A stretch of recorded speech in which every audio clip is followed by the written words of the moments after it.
ओम श्री सिद्धभैरवाय नमः. बघा, आपल्या इगतपुरी तालुक्यामध्ये मी सांगितलेलं आहे दक्षिण काशी. त्र्यंबकेश्वर काय आहे? दक्षिण काशी. त्याची माहिती व्हिडिओ मी दिलेली आहेत. तर त्या त्र्यंबकेश्वर येथे गौतम ऋषीचा आश्रम होता. आणि त्या गौतम ऋषीच्या आश्रमामध्ये त्या गौतम ऋषीनं काय केलं होतं, त्यावेळेला आपल्या लोक धान्य पिकवायची माहिती नव्हती. त्या गौतम ऋषींना भात शेती लोकांना शिकवली. असा तिचा आश्रम होता. तर ब्रौक राजा इक्ष्वाकू वंशात ब्रौक राजा होता. आणि तो ब्रौक राजा पराजित झाल्यानंतर त्यांनी काय केलं, त्याची बायको घेऊन तो जंगलात निघून गेला आणि तिथं तो मरण पावला. त्याची बायको सती जायला निघाली. तर आर्वक ऋषीनं काय केलं, तिला सती जाण्याला मनाई केली. मनाई केल्यानंतर तिला मुलगा झाला. त्याचं नाव काय? सागर राजा. सागर राजाला 100 मुलं झाली. त्या 100 मुलं झाले त्याने यज्ञ सुरू केला. यज्ञ केल्यानंतर तो यज्ञाचा घोडा इंद्रानं चोरून नेला. आता ते सागर मुलाचे राजाची मुलं त्या घोड्यामागं होती आणि ते त्र्यंबकेश्वर इथं आले. गौतम ऋषी आश्रमापाशी आले आणि त्यांना असा भास झाला का याच्या शिष्याने बांधून ठेवले. आणि मग ते आरेरावी करायला लागले. बघा, कोणचं काम करण्याकरता नम्रता, लीनता, शांतता लागते. आणि ज्या वेळेला आपण बाईगिरी, दादागिरी म्हणतो ना, ते काम होत नाही. तसं त्यांनी मारा झाल्यानंतर त्या गौतम ऋषींना ते 100 मुलं जाळून टाकली. त्यांची राख झाली आणि तो राखेचा गंज तिथं पडला. आणि मग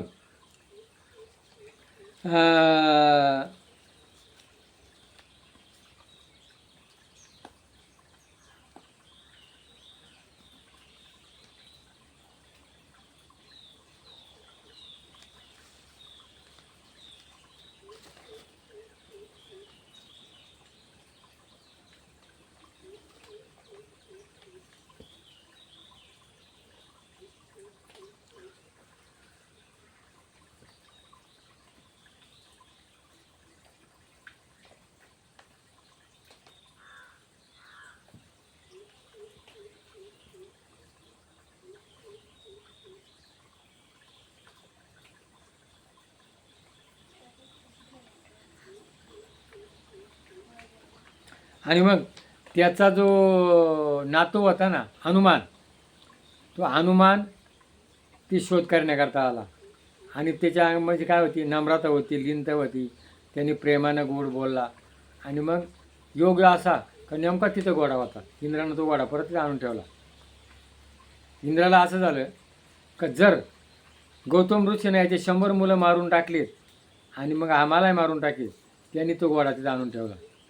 आणि मग तो हनुमान काय केलं, त्यांनी तो घोडा घेऊन गेला.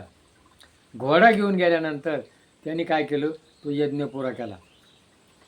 यज्ञ पुरा केल्यानंतर त्यांनी सांगितलं, आता हे माझे जे पूर्वज एवढे मेलेत, यांचा उद्धार होण्याकरता काय करायला पाहिजे.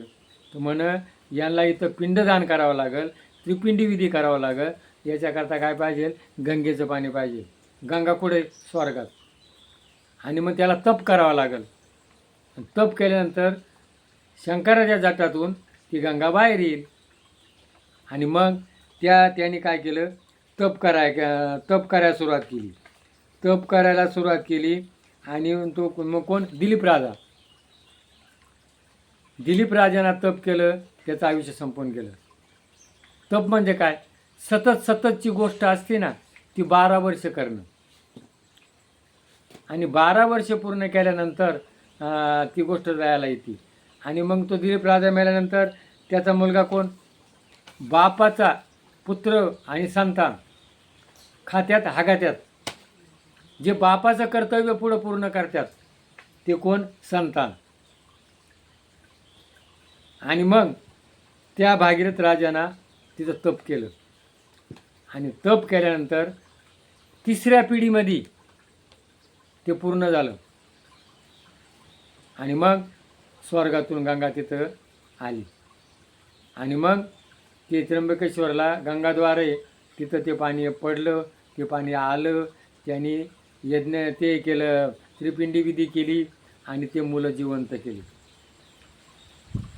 आणि तेव्हापासून अपघाती मरण झालेल्या लोकांचं किंवा ज्याला संतती होत नाही अशा लोकांचं काशी, गया आणि त्र्यंबकेश्वर, भारतात असं अजून एक ठिकाणी 4 ठिकाणी हे पिंडदान केलं जातं. आणि मग तिथं तेव्हापासून हे पिंडदान केलं जातं. आणि तिथं त्र्यंबकेश्वर निवृत्तीनाथ ज्ञानेश्वराचे गुरु त्यांनी वारकरी संप्रदाय सुरू केला. असं हे त्र्यंबकेश्वराचं आपल्यापर्यंत कोणी माहिती सांगितली नसेल तर ही सांगतो. ही पुरातन कथा आहे. इथं पहिल्यापासून ही गोष्ट करीत आलेत आणि आजही ती गोष्ट तिथं चालू आहे. अशा या त्र्यंबकेश्वरला या, तिथलं दर्शन घ्या. आणि तेच त्र्यंबकेश्वराचं ठिकाण जे कोण आहे, सिद्धभैरवनाथ देवस्थान खेड, हा शंकराचा अवतार आहे.